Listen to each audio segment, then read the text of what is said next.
नमस्कार, आप देख रहे हैं लोकायुक्त न्यूज। मैं आपके साथ अक्षिता मौर्य। आइए रुक करते हैं खबर की ओर।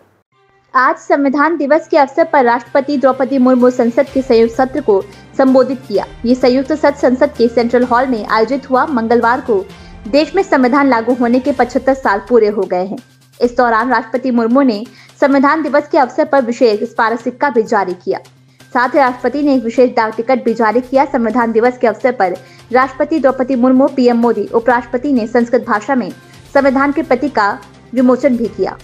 राष्ट्रपति ने कहा कि भारत लोकतंत्र की जननी है। इसी भावना के साथ हम इसे विशेष अवसर पर इकट्ठा हुए हैं।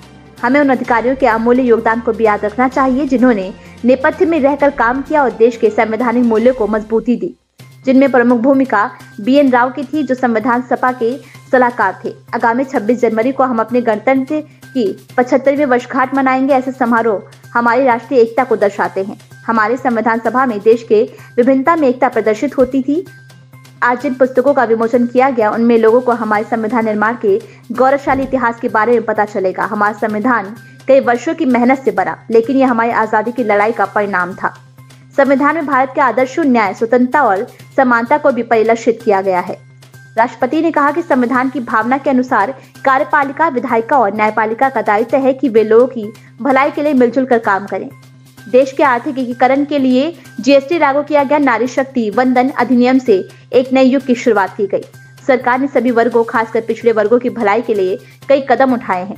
गरीब लोगों को पक्का घर, बिजली, पानी, सड़क की सुविधाएं मिल रही हैं, चिकित्सा सेवाएं मिल रही हैं और देश में बड़े पैमाने पर गुणवत्तापूर्ण बुनियादी ढांचा बनाया जा रहा है। इन प्रयासों के लिए मैं सरकार की सराहना करती हूँ। राष्ट्रपति ने देश के प्रथम राष्ट्रपति डॉक्टर राजेंद्र प्रसाद को याद करते हुए कहा कि संविधान सभा के दूरदर्शी सदस्यों ने एक प्रेरणादायक संविधान दिया जो अन्य देशों के लिए भी आदर्श है।